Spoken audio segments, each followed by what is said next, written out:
Nanaimo Cowichan. Voilà. Merci, Monsieur le Président.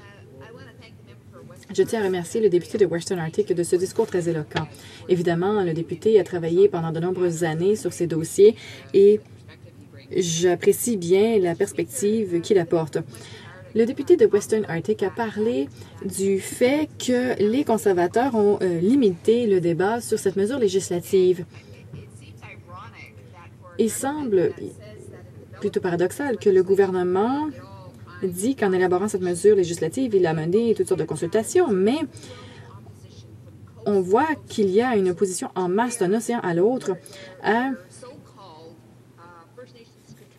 ce soi-disant projet de loi sur le contrôle par les Premières Nations de leur système d'éducation. Alors, j'aimerais savoir si le député pourrait nous dire que ce dont nous avons besoin, c'est d'un plein débat ici à la Chambre. Il faut suffisamment de temps en comité aussi pour bien comprendre les répercussions de cette mesure législative qui pourrait avoir des conséquences, de vastes conséquences sur les communautés autochtones. Honorable député de Western Arctic. Et je suis tout à fait d'accord avec ma collègue de Nanaimo. Le problème auquel nous sommes confrontés, c'est que ces questions sont complexes.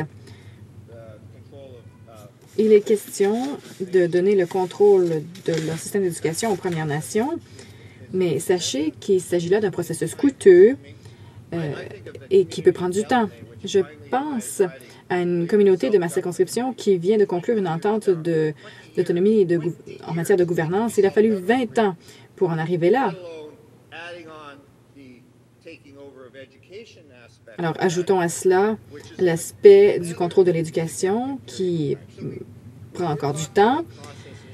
Alors ici, il s'agit de processus complexes qui vont prendre bien du temps, qui vont nécessiter de nombreuses ressources aussi.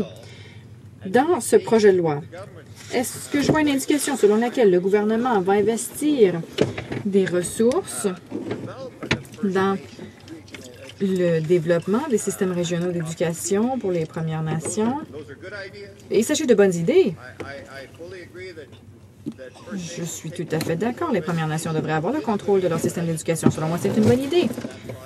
Cependant, je ne considère pas que le processus a été suffisamment financé dans ce projet de loi. Honorable député de Durham. Merci, Monsieur le Président.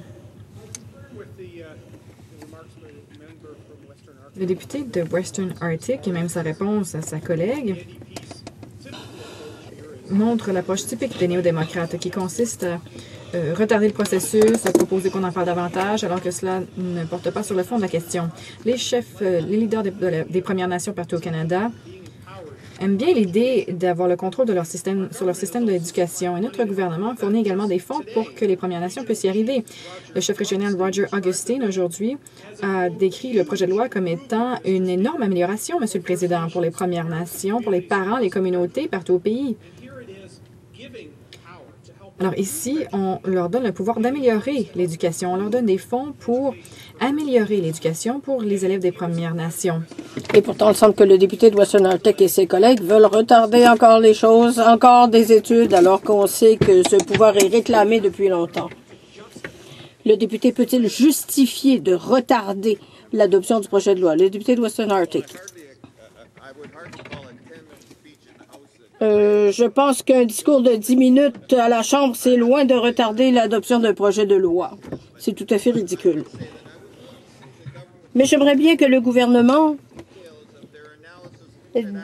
fournisse des détails de son analyse de ce qu'il faudrait en financement pour que les écoles autochtones du Canada soient au niveau où elles devraient être. Si on me montre les chiffres, et prouve qu'il comprend ce qu'il faudrait, eh bien, ça permettrait d'appuyer une telle mesure législative. Mais le gouvernement ne va pas le faire, bien sûr. Il ne va pas nous montrer les coûts réels. Il ne veut pas investir l'argent.